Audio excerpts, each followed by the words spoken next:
Assalamualaikum warahmatullahi wabarakatuh.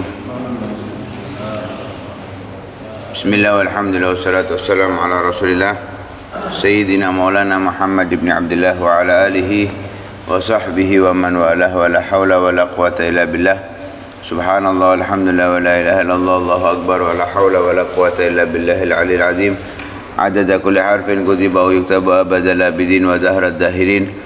Subhanaka la ilma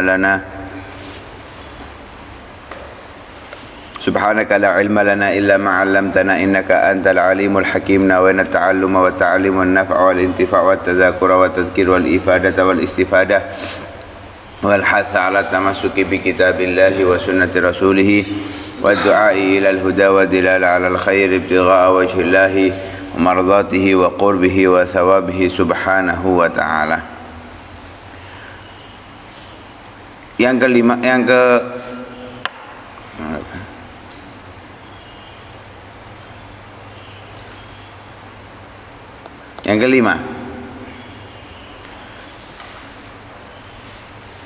Qudumul Ash'ath bin Qais, kedatangan Ash'ath bin Qais. Dikatakan oleh Ibnu Ishaq, wa qadima ala Rasulillah sallallahu alaihi wasallam al-Ash bin Qais al-Ash'ath bin Qais radhiyallahu anhu fi wafdi Kindah fi 80 rakiban min Kindah. Ini menceritakan tentang kedatangan Ash'ath bin Qais. Al-Ash'ath bin Qais ini datang bersama kelompok Kindah yang berjumlah 80 orang. Datang kepada Nabi sallallahu alaihi wasallam. Fadakhalu alaihi jami'uhum masjidahu. Semuanya masuk ke masjidnya Nabi. Kondisi mereka saat masuk, qad rajjalu jumamahum. Mereka telah menyisir rambutnya. Walabisu wa takahhalu. Mereka juga sudah menggunakan celak. Walabisu jibabal hibarat mukaffafatan bil harir. Mereka menggunakan jubah yang terbuat dari kain katun yang diberi motif dengan sutra di ujung-ujungnya, itu di lengan, di leher, itu dikasih dengan sutra tambahan, ya, bukan intinya, tambahannya. Falamma dakhalu, ketika mereka masuk kepada Nabi sallallahu alaihi wasallam dan Nabi melihat itu, faqala Rasulullah sallallahu alaihi wasallam, Rasulullah langsung bertanya, awalam tuslimu, bukankah kalian sudah masuk Islam? Maksudnya menyindir tentang sutra yang ada di pakaiannya. Mereka menjawab, apakah kalian sudah masuk Islam? Iya ya Rasulullah, kami telah masuk Islam. Fama balu hadal harir fi anakikum. Terus apa itu fungsinya sutra di pakaian kalian itu, di leher kalian itu, motif yang ada di leher kalian? Nah, ketika mereka mendengarkan ucapan Nabi Shallallahu Alaihi Wasallam dengan pertanyaan inkar, ya, kalau Nabi tanya apa yang ada di leher kalian, itu pertanyaan biasa. Tapi kenapa kalian kok pakai ada sutra di leher kalian? Kan dilarang di dalam Islam buat kaum laki-laki. Akhirnya mereka nggak panjang lebar, langsung dirobek. Ya, tambalannya itu dirobek, hiasannya dirobek, dibuang.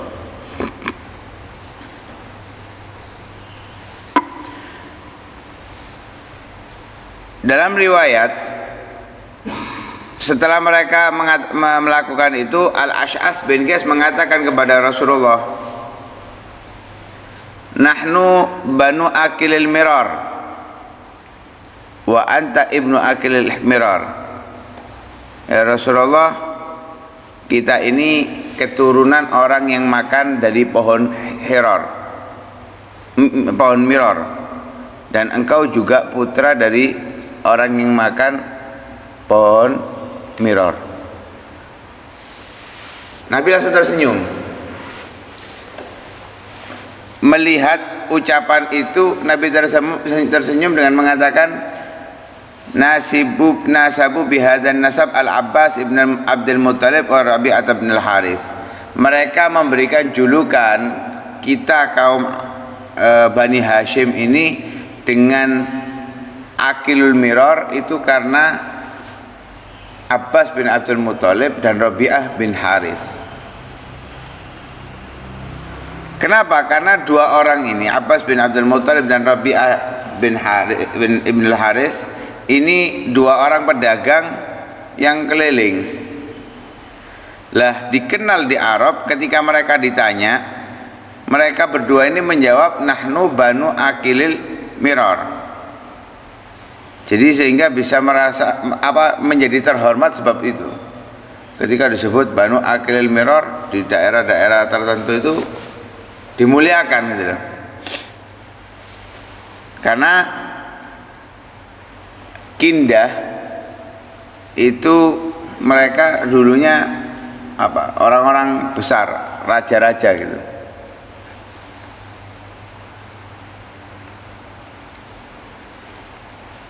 Akhirnya ngomong itu Al-Ash'ath bin Qais. Lah, nggak mungkin. Bal nahnu Bani Nadhr bin Kinana. Nabi menjawab, ya, diceritakan bahwa yang ngomong banu akil mirror itu Abbas bin Abdul Muttalib, tapi kita itu bukan Bani akil mirror, tapi kita Bani Nadhr bin Kinana. Nah, la nakifu amnan wa la nantafi min abina. Jadi kita nggak mau nyari kenyamanan, keamanan, tapi kita mentiadakan orang-orang tua kami, enggak, nasab kami tetap enggak berubah. Akhirnya Ash'ath bin Qais mengatakan, hal faragtum ya ma'asyara Kindah, apakah kalian sudah dengar apa yang kalian dengar dari Nabi SAW, wahai orang Kindah? Wallahi la asma'u rajulan yaquluha illa darabtuhu samanin. Kalau ada orang lagi yang mengatakan dia Bani Akilil Mirror, keturunan Akilil Mirror, akan aku cambuk 80 kali. Lah, Imam Ibn Hisham itu menceritakan bahwa Al-Ash bin Qais ini keturunan Bani Akilil Mirror, tapi dari jalur ibunya, bukan dari jalur ayahnya. Lah, penyebab disebut dengan akil mirror itu karena Harith bin Amr bin Hajar bin Amr bin Muawiyah ibn al-Harith ibn Muawiyah bin Thawr bin Murta' ibnu Kanadi, dikatakan Kindah karena itu Al-Kanadi, Kindah. Dinamakan dengan akil mirror karena Amr bin Al-Bahul Al-Ghazani itu menyerang Kindah, sehingga Harith bin Amr ini bersama para sahabatnya di saat perang itu makan dari satu pohon yang dinamakan dengan mirror. Kemudian wafdu Bali, Ibn Sa'ad meriwayatkan dari Ruwaifi bin Thabit al-Balawi radhiyallahu anhu. Ruwaifi mengatakan, qadima wafdun min qaumi, ada rombongan datang dari kaumku, fi syahri Rabi'il Awal, pada bulan Rabi'il Awal sanata tis'in, tahun ke-9. Ya, sanatul wufud terjadi pada tahun ke-9. Nah, karena mereka datang, fa'anzaltuhum, kaumku sendiri aku singgahkan fi manzili, di rumahku, Bani Jadilah, rumahnya di daerah di wilayahnya Bani Jadilah. Summa kharajtu bihim hatta intahina ila Rasulillah sallallahu alaihi wasallam wa jalisun ma ashabihi fi baitihi fil ghadah. Kemudian aku bawa mereka ke Rasulullah sallallahu alaihi wasallam, saat itu Rasul bersama para sahabatnya di rumahnya. di rumahnya Nabi. Itu di waktu siang. Salam tuh, aku mengucapkan salam pada Nabi. Maka Nabi tanya, Ruwaifi, fakultu labbaik. Ruwaifi yang datang ini. Katanya Ruwaifi, ya aku penuhi panggilanmu wahai Rasul. Gal mana ulail qaum? Nabi tanya, siapa itu? Orang banyak itu siapa? Katanya Ruwaifi, qaumi, kaumku. Akhirnya disambut oleh Nabi, marhaban bika wa bi qaumik. Selamat datang wahai Ruwaifi dan kaummu. Ceritakan oleh Ruwaifi, ya Rasulullah, qadimu wafidina alaik mugirrina bil Islam wa hum ala man wara'ahum min qaumihim. Ya Rasulullah, ini mereka datang, ingin datang padamu mengakui, membawa keislaman, dan orang-orang yang ada di belakang mereka, maksudnya yang masih tinggal di daerahku, mereka itu juga masuk Islam juga. Ini yang mereka datang beberapa orang, tapi ada di belakang mereka orang yang nggak ikut, itu mereka juga masuk Islam. Maka Rasul Shallallahu Alaihi Wasallam menjawab, man yuridillahu bihi khairan yahdihi lil Islam. Orang yang diinginkan oleh Allah menjadi baik, Allah beri hidayah dengan Islam.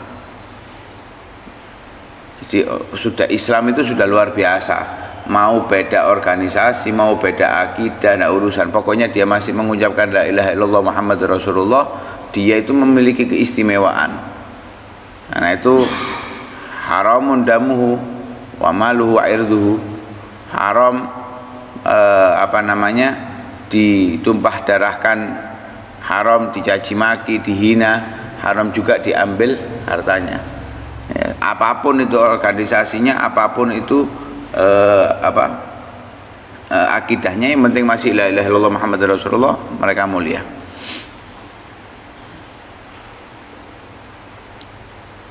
Akhirnya Ruwaifi menceritakan, fataqaddama Syekhul Wafd Abu Dhubaib, orang tetua dari wafat itu yang bernama Abu Dhubaib, bertanya kepada Rasulullah sallallahu alaihi wasallam, ya Rasulullah, inna qadimna alaik linusaddiqak wa nashhad anna ma ji'ta bihi haqq wa nakhlaq ma kunna na'budu wa ya'budu abauna. Ya Rasulullah, kita datang kepada engkau untuk mempercayai engkau, menyaksikan bahwa apa yang engkau bawa adalah kebenaran, dan akan kami melepas atas apa yang telah kami sembah dan yang disembah orang tua-tua kami dahulu. Jadi betul-betul mereka masuk Islam dengan kekuatan keimanan yang mereka miliki. Akhirnya Nabi SAW mengucapkan, alhamdulillahilladzi hadakum lil Islam, fakullu man mata ala ghairil Islam fahuwa finnar. Segala puji bagi Allah yang telah memberikan hidayah kalian menuju ke dalam Islam. Setiap orang yang mati dalam keadaan tidak membawa agama Islam, maka dia berada di dalam neraka. Na'udzubillah min dzalik. Akhirnya Abu Dhubaib mengatakan kepada Nabi sallallahu alaihi wasallam, ya Rasulullah, inni rajulun li raghbatun fi dhiyafah. Ya Rasulullah, aku ini adalah orang yang senang menerima tamu. Ya, senang menerima tamu. Fahalli fi dzalika ajrun? Apakah menerima tamu itu ada pahalanya? Maka Nabi sallallahu alaihi wasallam menjawab, na'am, jelas. Kullu ma'rufin sanatahu ila ghaniyin aw faqirin fahuwa sadaqah. Setiap kebaikan yang kita berikan kepada orang kaya ataupun orang miskin itu adalah sedekah. Ini enggak harus kepada orang miskin. Artinya berpahala sedekah, memberikan kepada siapapun, terlebih kepada fuqara, apalagi ahlul ilm dan yang lain sebagainya. Akhirnya tanya itu Abu Dhubaib, ya Rasulullah, ma waktu diafa, berapa lama orang dikatakan bertamu itu berapa lama? Maka Nabi menjawab, salah satu ayam, 3 hari. Fama ba'da dzalik fasodaqah, lebih dari 3 hari bukan tamu, itu sedekah. Wala yahilu lidzaifi an yuqima indaka fayuhrijuk, Dan nggak boleh bagi tamu itu yang tinggal padamu yang membuat kamu akhirnya nanti mendapatkan dosa. Artinya kalau bertamu cukup sampai 3 hari saja, izin keluar, itu adabnya. Kalau sudah nginep 3 hari, izin keluar, jangan tetap di situ budu-buduan. Ya akhirnya nanti tuan rumahnya merasa iki apa dah yo, gak sadar diri, diusir kan gak enak. Keluar, gak boleh. Layak ilu, Nabi mengatakan nggak boleh. Kalau sudah ada tamu nginep sudah 3 hari 3 malam, hendaknya dia keluar dari rumah tersebut. Urusan nanti tuan rumahnya, loh susu tinggal aja dulu di sini seminggu 2 minggu, fadol hotel loh ya apa, halal sudah. Tapi kalau dia nggak ngomong seperti itu, jangan pamit ya. Atau orangnya ngomong seperti itu abang-abang lambe, tapi wajahnya ambek nang mulio sadar yang peka gitu loh, paham ya? Nah, kecuali kalau kita datang itu bawa 20 juta 30 juta ngasih yang kita tinggali, insya Allah hatta 2 minggu 3 minggu bebas kita, gak apa-apa. Nginep 3 hari lebih, ini bukan nginep, pindah rumah, yang ngontrak gratis. Nggak boleh. Jadi hakul diafa itu 3 hari. Kalau lebih dari 3 hari, ketika tuan rumah mengizinkan tinggal, itu bukan hakul diafa lagi, sudah sedekah. Jadi sadaro, kamu ini sekarang disedekahi. Jadi jangan jame mangan ngenteni mangan, jangan. Tinggalmu itu sudah sedekah di situ. Beda kalau dalam masa 3 hari itu hakul diafa, artinya layak untuk dijamu. Makannya, minumnya, jamnya makan, jamnya istirahat, itu 3 hari pertama. Setelah 3 hari kalau kamu masih tinggal di situ, jangan ngenteni jame mangan, wis tuku mangan dhewe, golek mangan dhewe, karena sudah bukan hakku diafa lagi di situ. Nah, kemudian Ruwaifi menceritakan bahwa mereka bertanya beberapa hal daripada urusan agama, dijawab oleh Nabi Shallallahu Alaihi Wasallam. Kemudian summa raja'tu bihim ila manzili, aku pulang ke rumahku. Fa idza Rasulullah sallallahu alaihi wasallam ya'ti bihimali tamrin. Kemudian Nabi membawa satu bungkus gitu kurma. Yaqulu, Nabi mengatakan ista'in bihadza tamr.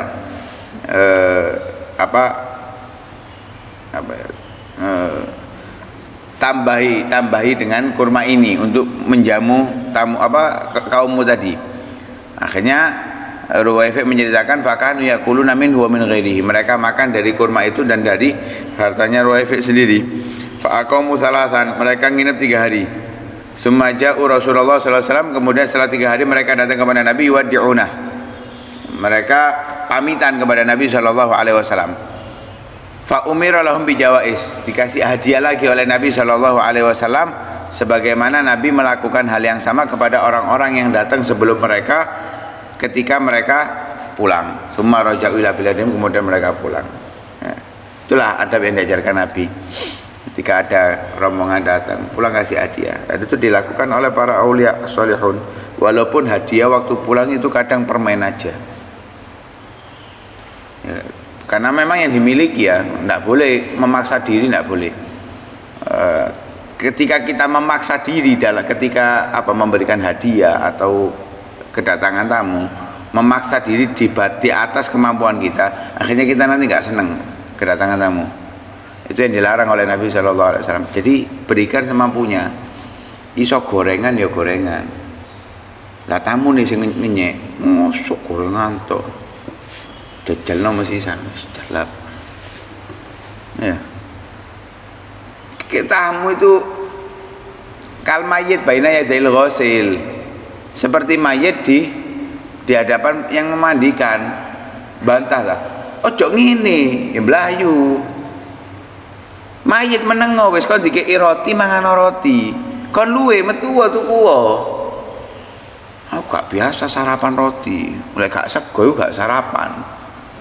Ya metu tuku sego kon. Kon dikeki roti iki berarti wonge mek duwe iki, jangan dipaksa.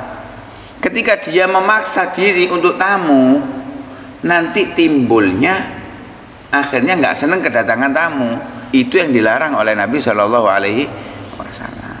Ini pelajaran penting ya buat kita. Ketika bertamu jangan lebih dari 3 hari.